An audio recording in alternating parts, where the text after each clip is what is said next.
I don't want to spoil my children. Hello and welcome to the Durham Talents channel. My name is Jesse Durham. For today's addition to our quote series, we're going to address this sentiment of I don't want to spoil my children, meaning I don't want to do something financially that's just going to ruin my children. Let me jump first and foremost to the most recent note that I wrote while preparing an outline for this particular episode. And it's not something that I initially wrote down. So I'm glad I re-looked at that and thought about it, because what I said was this, and this is for me as much as you. Now, if you can relate, let me know down in the comment section below or in a review. What I wrote down was, don't let this sentiment keep you from striving, meaning don't let this be a cop-out to say, well, if I underperform, because see, you know what you can do. Or you have an idea. Same for me. I'm not saying that I've arrived yet, but what I'm saying is I'm not looking for an easy out to say that, well, they'll take care of themselves. I started with nothing, so can they. So if that's you, feel free to go to the next video or the next podcast of your choosing, but that's not what I want. I am looking, so I don't despise my upbringing. I appreciate it in a great many ways, and I hope you do too. But even if you don't, I am here to say that we should seek to raise the bar as high as possible. And I think that's going to tie into a better philosophy, which is one of stewardship, meaning we should wield our gifts, our opportunities, our capital. We're going to talk about money as well, of course, but it's the thinking behind, what you do with capital that I believe is the more important. Even Nash, in his book, Becoming Your Own Banker, he addresses how people think about money, for example. Okay. So I'm just right in line with that, I'm saying. So yes, we should set the bar as high as possible. And this was the analogy that I thought of when preparing to do this episode. Is I thought, well, we would never take a brand new driver, one of our children. We'd never take one of our children and put them in some Indy 500 level car, toss them the keys and say, good luck, have fun. It's not going to be fun. They need more than luck. We would not do that. Okay. So I am here to say, well, let's not do that financially.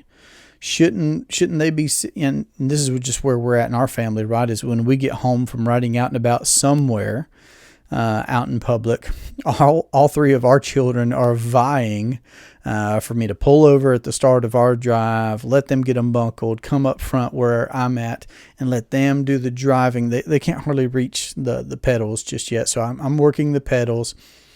And they want to have a time to drive on our property. They want to have a time to drive the rest of the way up to the house.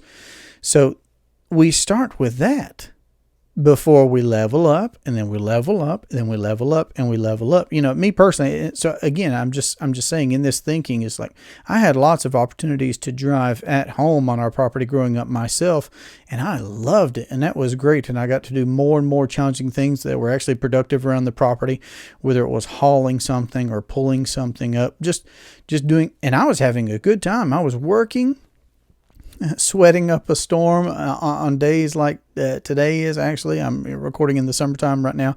But what I'm saying is yes, we're not going to throw a brand new driver into an Indy 500 car. And if I'm saying that wrong, don't hold that against me. NASCAR, you understand what I'm saying.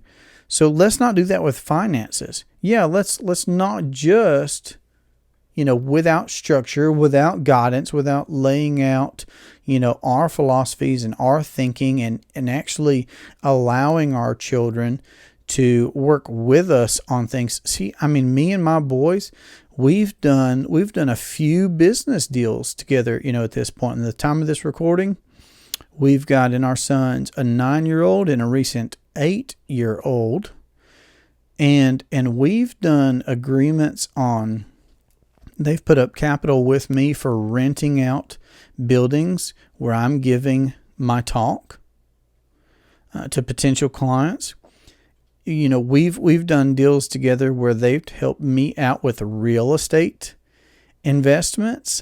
So we're doing things together. I'm encouraging you to do things together. I'm encouraging you to consider putting in systems into place where children aren't coming in blind on capital, at your eventual graduation, at your eventual passing from this life to the next.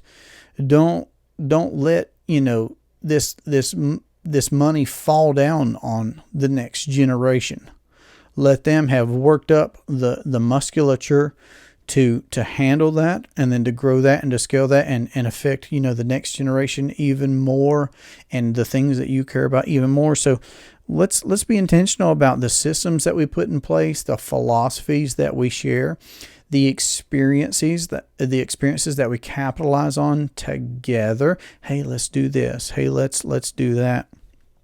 So training up children in a way is a great thing, and of course I couldn't think about this sentiment without coming across the prodigal son example from Scripture.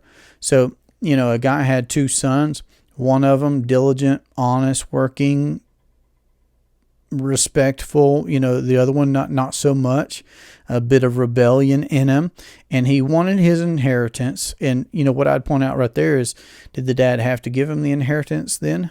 No. If you see something in that next generation or in a particular family member, do you have to say yes and enable bad decisions? No. You could be a good steward over what you have, and you could make sure that it's going to be stewarded well after you. So during your lifetime and after your lifetime. So this is a really big topic. And, I love talking about legacy issues, but in that scenario, that son was given that money, and what happened? I mean, he blew it. There's a happy ending to that story. So I encourage you to read that for lots of good reasons. But my point there, first point at least, is, did the father have to, give that inheritance then? No, sure didn't. Could there have been stipulations? Could there have been a time period? Could there have been, more work done up front? And I don't know. We don't know all the details about that story. We just know what we can read right now, and there's enough to think on and chew on there, such as it is. And again, there's a happy ending to that story. Son comes back home. They're reconciled. It's good.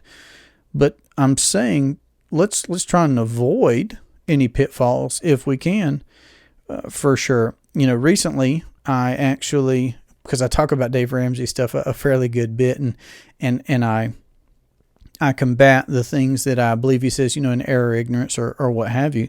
But also I appreciate him for so many things, and he's very enjoyable for me to read behind. And I've recently read his book, Legacy Journey. Just finished that fairly recently. Really enjoyed that. Got lots of great ideas from that book. I would encourage you to check out that book, Legacy Journey by Dave Ramsey. Really cool. But there's a paradigm shift when it comes to implementing this idea of becoming your own banker, okay? We can't be carrying sayings like this around intentionally, okay? Because becoming your own banker, it's a paradigm shift. It means that we are intentionally and purposefully acting and thinking in an intergenerational way so that we can have financial independence and we can perpetuate that to the future generations. So I hope that this has been thought-provoking. I hope that this has been a word of encouragement for you. And if you're vetting this idea of becoming your own banker and you'd like to have a conversation, I'm going to encourage you to contact us via our website. There you can watch our full free presentation that's an introduction to this idea of becoming your own banker, and you could see what that looks like. Then you could book a call with me so we could talk about your particular financial situation. And I do look forward to that call. Our website is www.durhamtalents.com. And I hope this has been a great help to you. I look forward to our next conversation. Have a great day. Take care. Yeah, Jesse, you should have these ready ahead of time, son. For today's edition of our quick... Nope. I'm going to talk about not spoiling the kiddos, the children, the wee little goats. Oh, that's fun. It's kids. That's what a young goat is. That's funny. Jesse, I don't want to spoil my children. Hello and welcome to the Durham Talents... No, Doc. You gotta. Yes, you gotta do the thing. You gotta 5, 4, 3, 2, 1 for the video editor, and you gotta do the blinkety blink blink. There you go, I did it. It's not right.